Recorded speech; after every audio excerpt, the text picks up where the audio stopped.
The Grelin Empire thought it would be easy. They had done this before. They had taken people from many small planets. They had locked them away without telling anyone. Most of the time, no one came looking. So when they took 10 humans from a quiet trade ship, they believed no one would notice. The humans were pulled from their work. They were not allowed to speak. They were not even told what they had done wrong. The Grelin soldiers just pointed their guns, shouted orders, and dragged the humans away. There was no trial, no reason, no chance to explain, just silence. The Grelins took them to a cold prison on a faraway moon. There were no windows, no sunlight, just walls made of black stone and metal. The humans were put into dark rooms alone with nothing but fear. They were given little food. They were not allowed to talk to each other. The guards did not speak. They only watched. They only waited. Every day felt like the same long night. The humans did not know if anyone even knew where they were. They hoped someone would come, but the days passed and no help came. The Grelin officers made fun of the humans. "Earth is weak," they said. "No one will come for you." They laughed and turned away. They believed Earth was too far, too busy, or too scared. They thought humans had no power. In their eyes, humans were small, soft, and not worth worrying about. They called Earth a quiet planet with no real army, no reach, and no voice. So they kept their secret. They sent no message. They covered the cameras. They hid the truth. The Grelins were wrong. Even though they tried to hide what they did, small pieces of the truth began to escape. A worker from a nearby ship saw the humans being taken. He told someone. A low signal escaped from one of the humans' devices. It was weak, but it reached a listening post in deep space. A robot cleaning ship found a small broken ID tag near the prison moon. It belonged to one of the missing humans. Little things like these began to add up. Whispers started moving across the stars. People began to ask questions. Where were the 10 humans? Why had they disappeared? Why was there no report, no contact, no goodbye? Friends and family started searching. They knocked on doors, sent messages, and called for help. A few brave people even flew toward the Grelin zone asking for answers, but the Grelins said nothing. They smiled and said, "We don't know." Their mouths said no, but their eyes told the truth. The galaxy has many eyes and many ears. Even when leaders try to hide, someone always sees. Someone always hears. Soon, stories began to travel from one spaceport to another. A pilot said he heard screaming from a dark moon. A trader said his scanner picked up life signals in a strange place. A station worker said she saw Grelin ships flying out of the prison moon late at night. These stories were small, but they burned like sparks in dry grass. People listened. They wondered. Some believed. Others were not sure. But one planet was always listening: Earth. Earth had changed over the years. It was not the same small world the Grelins remembered. Earth had grown strong in quiet ways. It had friends. It had technology. It had people who remembered every face, every name. When Earth heard the whispers, it did not look away. It began to search. It began to plan. But Earth said nothing, not yet. The 10 humans who were taken had lives. They had dreams, jobs, and families. They were not just numbers. They were sons, daughters, brothers, and sisters. Some were teachers. Some were builders. Some were just travelers looking for adventure. They had done nothing wrong. They were kind. They helped others. One of them had just sent a letter home saying, "I can't wait to see you again." That letter never made it. The Grelins thought no one would care. They were wrong. Earth cared, and Earth remembered. Across the stars, news started to change. More people asked questions. Why did the Grellans block access to that moon?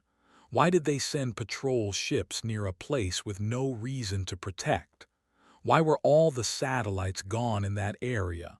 Why did the Grellans move so many soldiers to one quiet place? Too many questions, too few answers.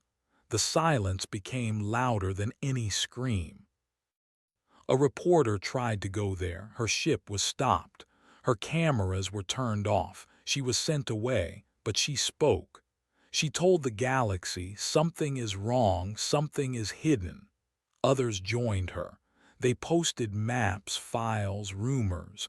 They connected the dots. The puzzle was growing, and at the center of the puzzle were 10 missing humans. Earth did not speak to the Grellans, it spoke to its people, quietly, carefully. It told them, stay calm, stay patient, we see everything. And the people did wait, but they did not forget. The Grellans still believed they were safe. They did not know that every move they made was being watched. Every ship that left the prison moon was followed. Every message they sent was copied. Every guard's name was written down. Every camera angle was saved. Earth was not loud, but Earth was awake. On the prison moon, the 10 humans still waited. They were tired, they were scared, but they did not break. Even though the walls were thick, they still hoped. Even though the guards said, no one will come, they believed someone was out there. They held on to that belief. That belief became their strength. They were not wrong.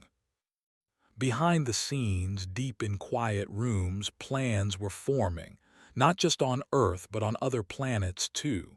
Some who once worked with Earth said, this is not right. They sent help, not big ships but small tools, hacking drones, listening bots, silent scanners. These small gifts helped Earth learn more. The picture became clear. The Grellans had made a mistake, a big one, and they would learn what Earth had become. At the time, though, the Grellans felt safe. They held meetings, they laughed, they celebrated. Earth is weak, they said again. They always talk, but they never act. Their pride became their shield. Their blindness became their fall. They could not see the storm that was coming. They could not feel the ground shaking below them, but it was there. Some Grellans began to worry. A few guards said, maybe we should move them. Others said, maybe we should let them go. But their leaders said no. They were afraid to look weak. They were afraid to admit a mistake, so they did nothing. And that was the worst choice of all. Because Earth was listening, and Earth was waiting, and Earth was coming. The 10 humans taken by the Grellans were not famous. They were not soldiers or leaders. They didn't wear medals or carry weapons. They were simple people doing normal jobs. They worked hard, helped others, and tried to live peaceful lives. But even though they were not well known across the galaxy, they were very important to the people who loved them. One of the 10 was a young woman named Lyra. She was kind and smart. Lyra worked on a science ship that studied plants from other planets. Her work helped many people. She found new ways to grow food in space. She always smiled and she always wanted to learn more. Lyra was also a sister. Her brother, Jaren, worked deep inside Earth's command center. He built secret tools and helped protect Earth from space threats. He loved Lyra very much. When she was taken, Jaren's heart broke. He searched for her every day. He didn't eat much. He didn't sleep well. He used his knowledge to track every signal near the Grellan zone. He would not stop. Another human was Tomas. He was strong and quiet. He worked as a builder on faraway stations. He repaired broken parts and helped others stay safe. Tomas had a special friend. Her name was Captain Island. She led a group of rescue ships. She was brave and wise. When she learned Tomas was gone, she was filled with sadness. Then she felt anger. She knew Tomas would never hurt anyone. He always helped.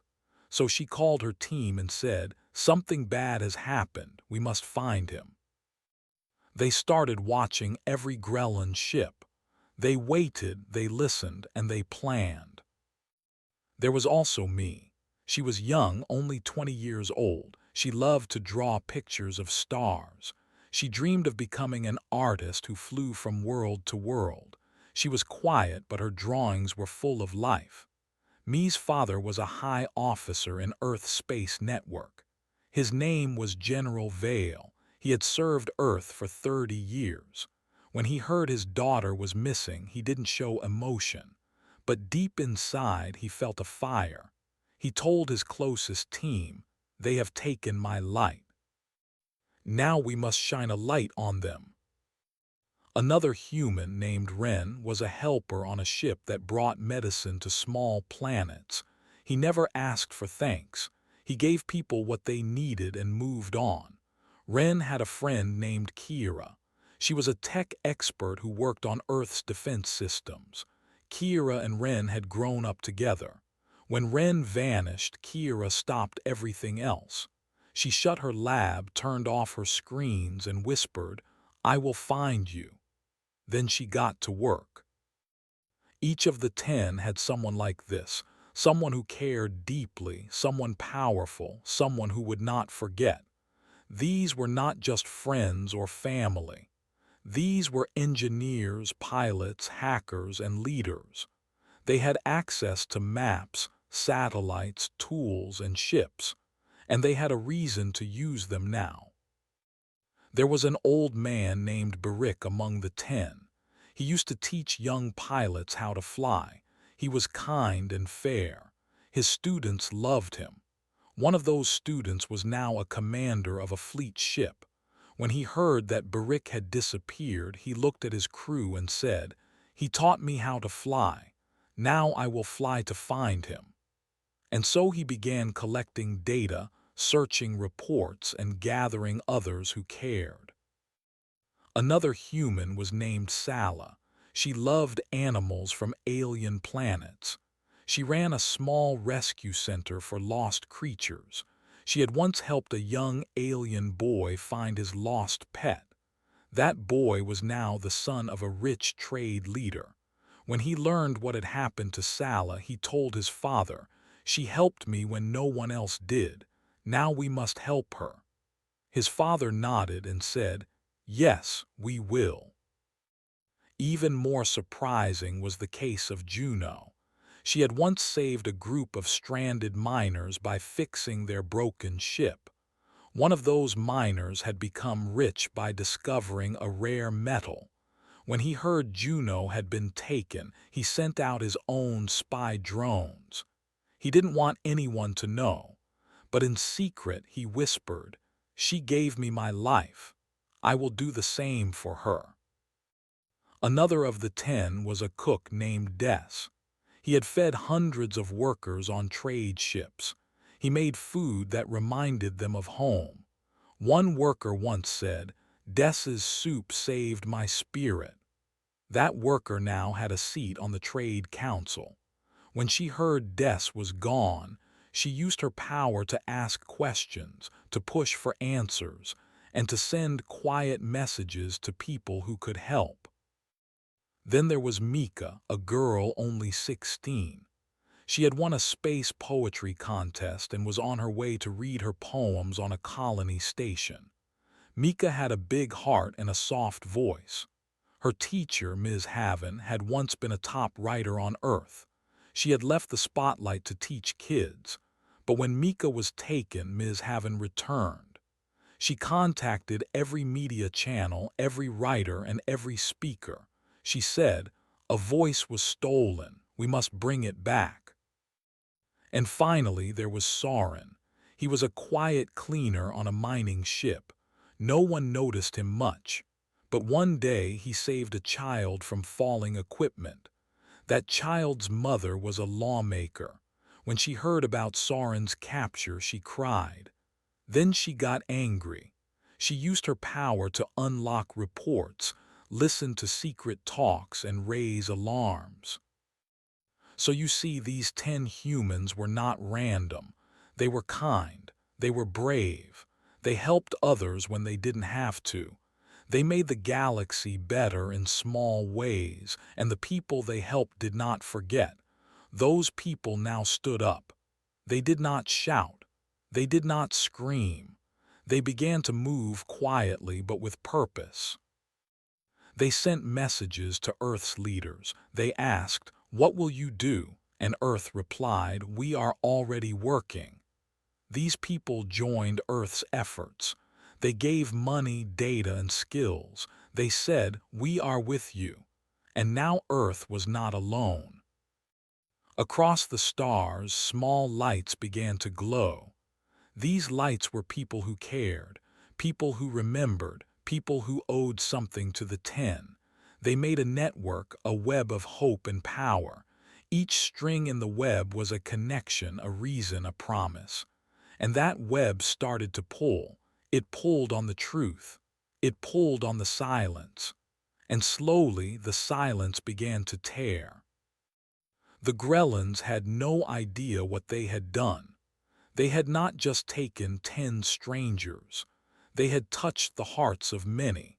And those hearts were now beating louder, stronger, and together. The galaxy is wide and full of people. Most go through life without making a big noise. But sometimes one small act of kindness grows. One smile, one saved life, one warm meal, these things matter. And when people like that go missing, the ones they touched remember. They speak. They act. They fight. And so, from the shadows, a new kind of power was forming. It was not loud. It was not fast, but it was growing. For each of the 10, there were now 10 more people who cared. And those 10 had 10 more. Soon, it was not hundreds, it was thousands. And behind all of them was Earth. The 10 humans were more than just names on a list. They were proof that kindness matters, that good people leave strong marks, that small lives can create big waves. And the Grellans were about to face that wave. The Grellan Empire thought it was strong. They believed they ruled the stars. They had many ships, many soldiers, and many weapons. Other worlds feared them. Other leaders stayed quiet. When the Grellans spoke, others listened. When the Grellans took something, no one fought back. This power made them proud, but their pride made them blind. They forgot one important rule: kindness can build something stronger than fear. When the Grellans took the 10 humans, they didn't ask for help. They didn't give reasons. They didn't share facts. They just took the people and locked them away. It was not the first time. The Empire had done this before. It had taken people from weak planets. It had punished traders, workers, and travelers. They had always gotten away with it. No one ever came to stop them, so they believed they could do it again. But this time was different. The humans they captured were not warriors, but they had friends. They had helped others. They had saved lives, and those people remembered. Those people spoke. Those people acted. Still, the Grellans did not see the danger. They believed Earth was too small, too slow, too far.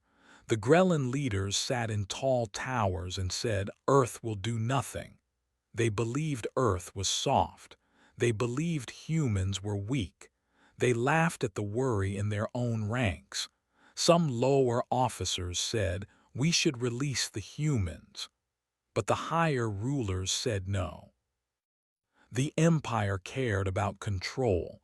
If they let the humans go, it would look like a loss. So they stayed quiet.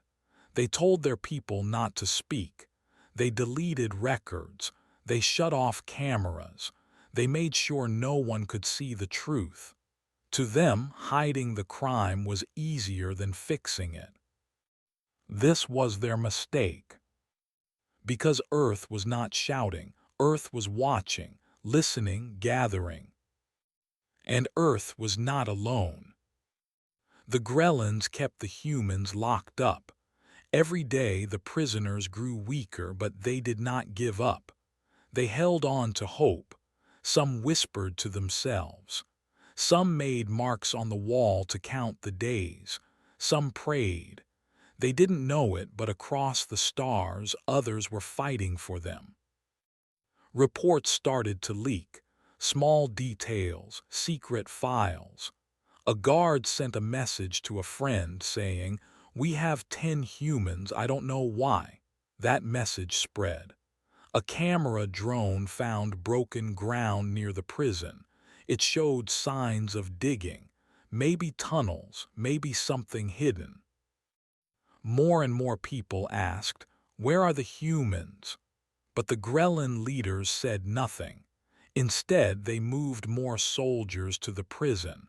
They blocked scanners. They closed the skis. It was a wall of silence. This silence became heavy. People from many worlds started to worry. They had seen this pattern before, first silence, then lies, then war, and Earth. Earth stayed silent too, but it was not still. In deep places, in quiet halls, Earth's leaders were busy. They did not scream, they prepared. The Grellins noticed something strange. A few Earth ships were flying near their borders. Not warships, just scanners. They circled slowly, quietly. They did not cross lines, but they were watching. The Grellins sent warnings, "Leave now." The Earth ships moved back, but then returned the next day. This happened again and again. The Empire grew annoyed, but they still believed it was nothing. Earth is only curious, they said. They will not fight. That was their second mistake. Because Earth was not looking for trouble. Earth was looking for proof. One day a signal came from the prison moon. It was small but clear. It said, "Still alive." That was all, just 2 words, but it was enough. Earth's leaders saw the message. They shared it with those who had waited. Families cried. Friends cheered. But most of all, people grew serious. This was no longer a rumor. This was real. The Grellins tried to stop the news, but it was too late. The message had already moved across hundreds of systems. It was on screens, in ships, on news feeds.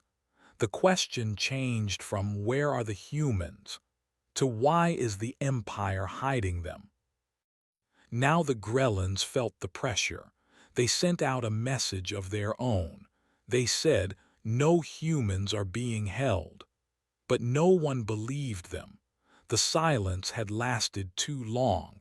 The truth had slipped out, and people remembered how often the Grellins lied before. Earth sent a simple reply. "We ask for the return of our people. We ask for peace, but we are ready for more." This message was quiet but strong. It did not use angry words. It did not make threats, but it carried weight. It said, "We know, we are ready, we are coming." The Grellins still believed they had time. They said, "Earth will wait, Earth will talk, Earth will do what it always does, nothing." And so they continued as before. They gave no names, they gave no locations, they gave no answers. But something new began to happen. Ships began to move. Not 1 or 2, dozens, hundreds. They did not all fly from Earth. Some came from friendly planets. Some came from stations where the 10 had worked. Some came from people who just believed this was wrong. They formed a line in space, not close enough to fight, but close enough to be seen. The Grellans looked at their maps, they saw the ships, they counted them. Then they counted again, and again, because the number was growing. Now, for the first time, they felt fear. The Grellan soldiers on the prison moon were told to hold their posts. Do not speak, do not move the prisoners, just wait. But waiting became hard. Some guards asked, "Why are they still here?" Others whispered, "We don't want to die for this." The Grellan leaders held a meeting. They argued. Some said, "Let them go." Others shouted, "No, it will make us look weak." The leader of the Empire, High Lord Varnex, slammed his fist. "We do not bow to humans," he said. "They will blink first." That was their third mistake.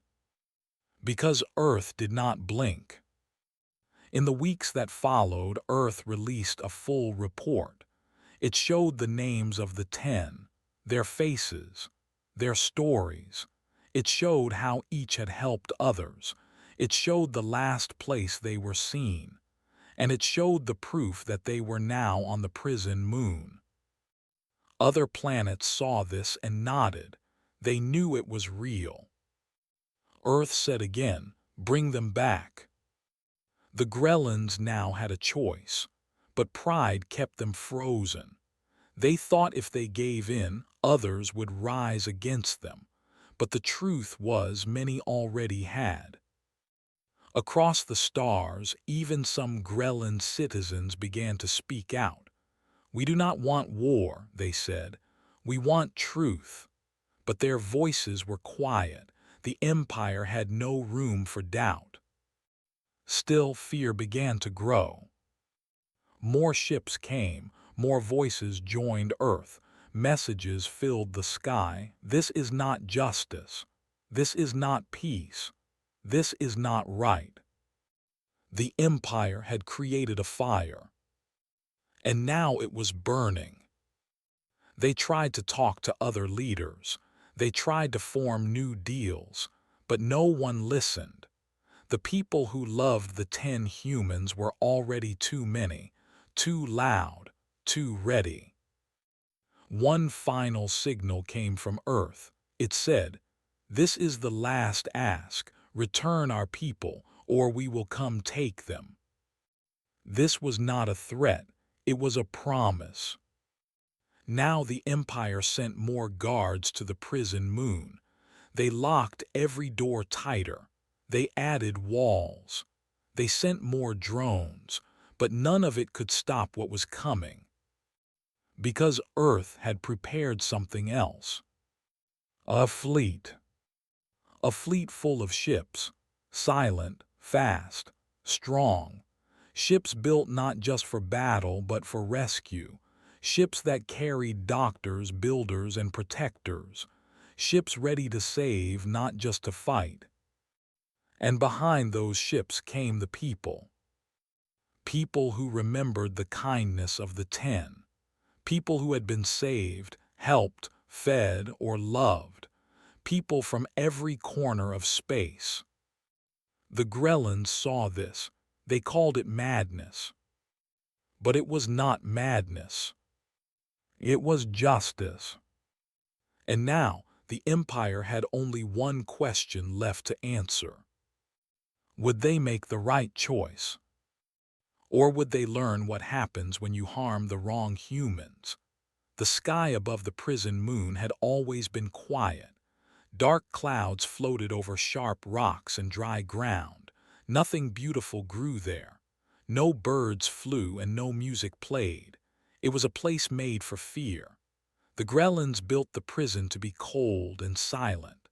The buildings were gray, tall, and hard like stone. The walls stretched high, and the gates never opened unless ordered. This was where the 10 humans had been kept for many long days. They had been hidden away, far from help and far from hope. But hope was coming. For weeks the sky had shown signs of change. Stars moved faster, lights blinked in patterns. At first the Grellans said it was nothing. They believed they were safe. They thought no one would ever dare challenge them on their own land. But the truth was rising above them. The air had started to buzz. Ships had begun to circle the outer layers of space. The Grellan soldiers grew quiet. They stood taller but felt smaller. Something was building. Then one morning everything changed. The sky turned bright, but it was not the light of the sun. It was the glow of ships, hundreds of ships, thousands of ships. They came not in war but in unity.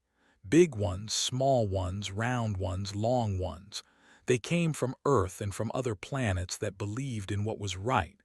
They moved together like one large storm of purpose. Their lights covered the sky. The Grellan guards looked up and saw no space left between the stars. It was as if the heavens had filled with willpower. Every ship had a job. Some carried soldiers trained not just to fight but to protect. Some carried tools ready to break doors and fix what was broken. Others held doctors and care teams, ready to help the weak and bring the hurt back to life. A few ships were full of watchers, there to record what would happen. They would tell the galaxy the full truth. The Grellans could no longer hide. Inside the prison, the 10 humans did not yet know what was above them. They sat in small rooms. Their clothes were torn. Their eyes were tired, but their spirits were still strong. They had waited for rescue for so long that hope had begun to fade. But somewhere in their hearts a small voice still said, "Someone will come." That voice, once faint, was about to roar. The Grellan leaders were shocked. Their warning systems were flashing. Their messages were blocked. Earth had sent no threats, no countdown, no loud warnings. They had just arrived, calm, focused, ready.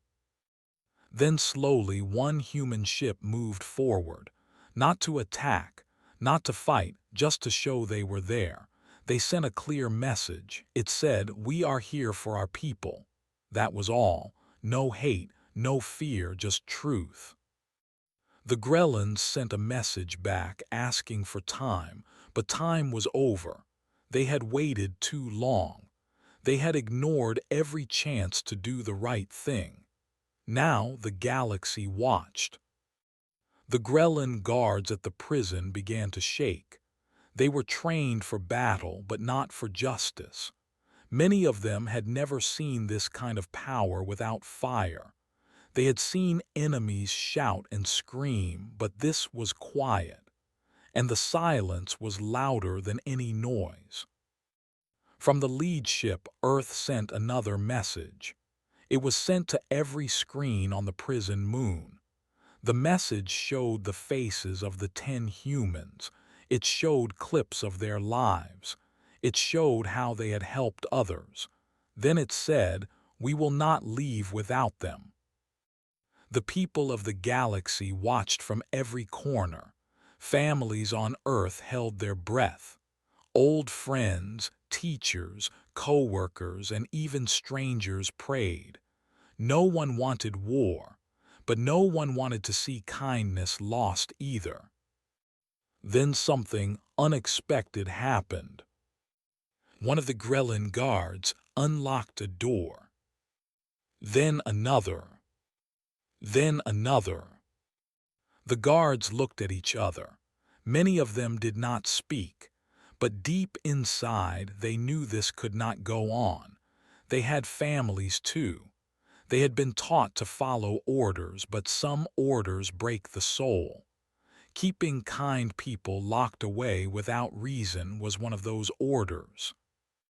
Soon the gates opened. The humans did not run. They walked slowly, carefully. Their eyes blinked in the light. Their feet were weak, but when they saw the sky, they knew. The sky was full of ships, full of hope, full of people who had not forgotten them. Tears fell, hands waved, lights blinked in joy. The 10 humans were taken aboard the rescue ships. They were given warm clothes, water, and kind hands. Doctors treated them. Friends hugged them. The pain was not gone, but the healing had begun. One of the humans, the young girl Mika, held a notebook in her hands. It had survived all those weeks. It was torn, but her poems were still inside. A nurse read one and cried. It was a poem about stars that wait. The man named Tomas, who had been strong before, cried when he saw Captain Island. She had come to find him just like she promised in her heart. He said nothing. He didn't need to. The artist Me was lifted aboard a ship with her father waiting. The strong General Vale, who had never cried in public, now wept like a child. Even the quiet cleaner Soren was met with honor. The lawmaker whose child he had saved stood at the door. She placed a medal on his chest. He had never worn one before. He held it gently, unsure if he should. The 10 humans were finally safe. But something more had changed. The Grellans were silent. They had never seen this before. A fleet not for power but for rescue. A mission not of fear but of love. They had made a mistake, a great one. They had taken people who had done nothing wrong, but worse than that, they had touched the hearts of the wrong galaxy. Earth did not fight with fire. Earth fought with memory, with loyalty, with unity. That was stronger than any weapon. The Grellans could not win against that. As the human ships turned away from the prison moon, they left behind a message. Not in sound, but in action. It said, "Kindness is strength. Loyalty is power. Silence can be loud. And when good people rise together, no empire is strong enough to stop them." The fleet moved back through space, slow and proud. They did not race. They flew in formation, shining like a wave of stars. They had done what they came to do. The people who had been lost were found. The galaxy watched the return. News spread fast. People cheered. Songs were written. Statues were planned. The 10 humans were not just people now, they were symbols, not for war but for care, for hope, for what can happen when kindness is remembered and returned. The Grellans tried to speak again. They sent messages asking for talks, but the galaxy had already spoken. Their silence had been too long. Their lies had broken trust. Some of their own people began to leave. Some officers left their jobs. Some planets under their rule asked for freedom. The Grellan Empire had not just lost prisoners.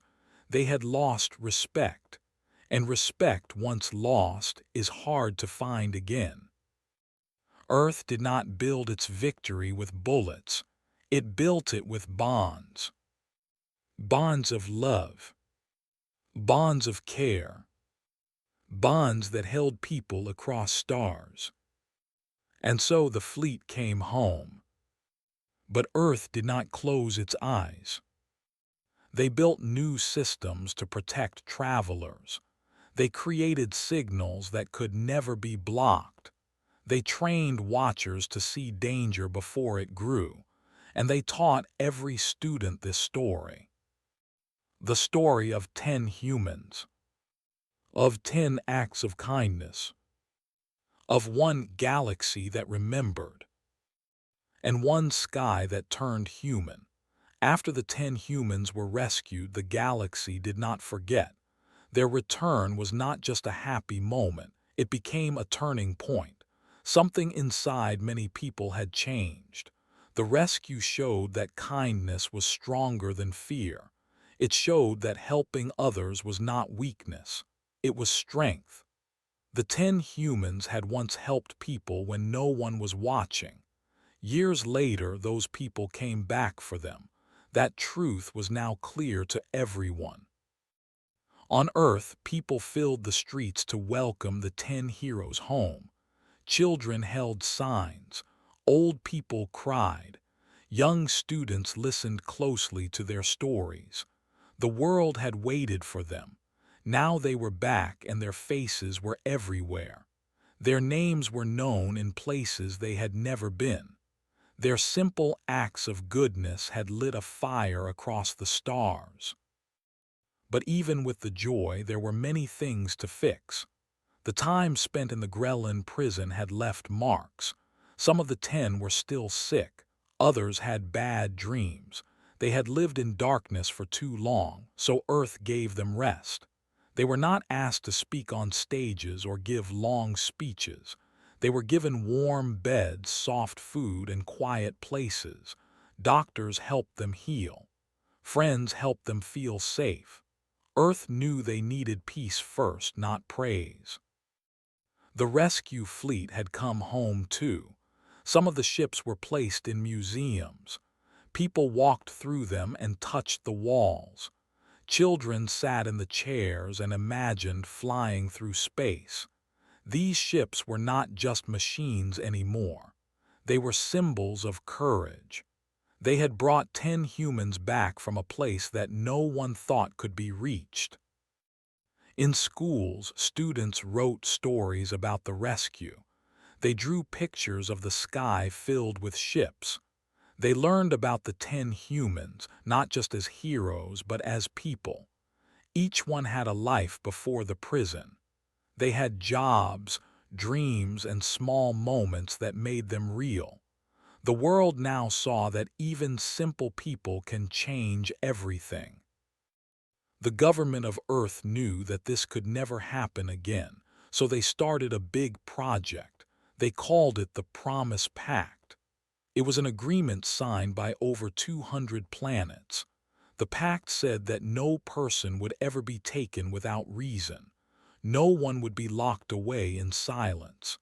If any planet tried to hide a crime like the Grellins did, the others would rise together. It was a strong promise, and it was clear. The galaxy would not stand by and watch again. The 10 humans were invited to sign the pact first. Each one placed their hand on a special glass screen. Their handprints lit up in gold. Then, one by one, leaders from other worlds added their prints too. The glass screen filled with color. It glowed brighter with each new hand. It became a wall of unity, and it stood in the center of Earth's Space Council building. The Grelin Empire saw all of this. Their leaders watched from far away. Their power had become weak. Many of their own officers had left.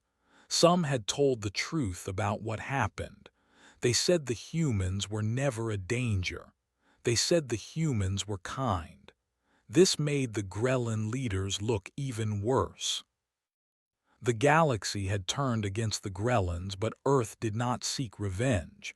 They could have sent ships to punish them. They could have broken their towers and taken their land. But Earth chose something better. They sent peace officers to the edge of Grellin space.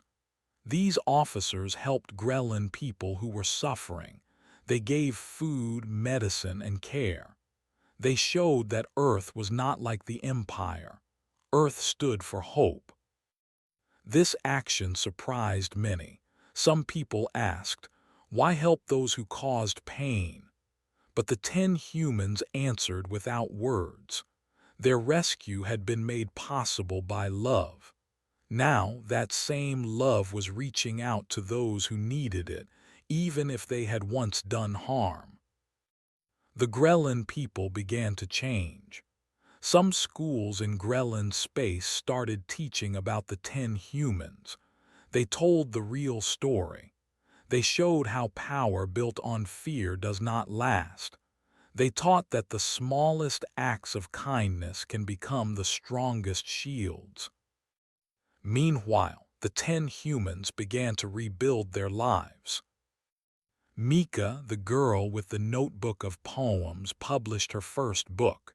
It was filled with simple poems about stars, wind, and hope. Children read it in classrooms. Parents read it before bed. Her words helped others feel safe, just like she once needed to feel safe herself.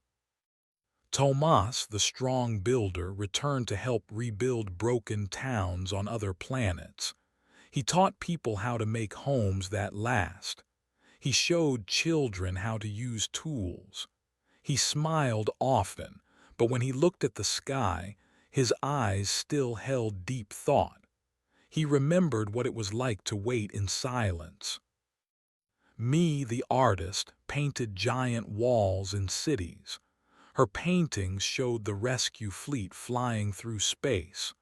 One painting showed a single light in the dark with many other lights flying toward it.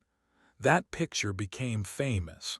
It was called Answering the Call. Soren, the quiet cleaner, did not want fame. He moved to a small place near the sea, but people came to him just to say thank you.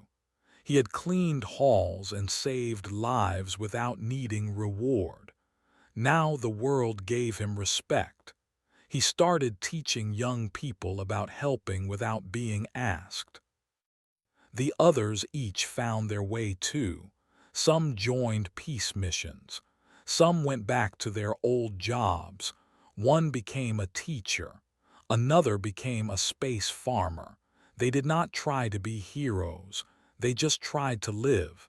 That made them even more respected. But the biggest change was not in them. It was in everyone else. Because of their rescue, many people across the galaxy started helping strangers. On busy streets, workers picked up things someone dropped. In far-off towns, people offered food to travelers.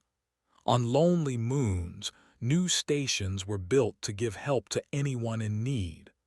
All of this was sparked by 10 humans who had once helped someone without asking for anything in return.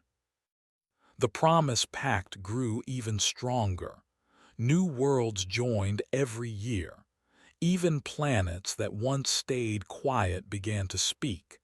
They wanted peace, but more than that, they wanted to belong to something true. They wanted to be part of a galaxy where kindness had power. Every year, Earth held a day called Unity Day. On that day, ships from many places flew together above Earth. They formed shapes in the sky. Some flew in a circle, some in a line, and some in the shape of a hand reaching out. The 10 humans were always invited to watch. They sat in quiet chairs with flowers on their laps. They never gave big speeches. They just smiled and watched the ships fly. That was enough. The galaxy had changed forever. Not with war, not with hate, but with memory, care, and courage. The story of the 10 humans became a lesson told in every school. Teachers said, "This is what happens when good people stand together. This is how stars remember kindness." In the years that followed, more acts of goodness began. Not all of them were big. Some were just a child helping another child carry water. Some were a space pilot giving their seat to an elder, but all of them mattered. The Grellan Empire still existed, but it had shrunk. It was no longer feared. Its people were no longer kept in silence. Many had chosen a new path. Some had even asked to join the Promise Pact. Earth said yes. Because Earth never forgot. They never forgot the years of silence. They never forgot the cries in the dark. They never forgot the day the sky turned human. And most of all, they never forgot the simple truth. One kind act can echo forever. And when it does, the stars will answer.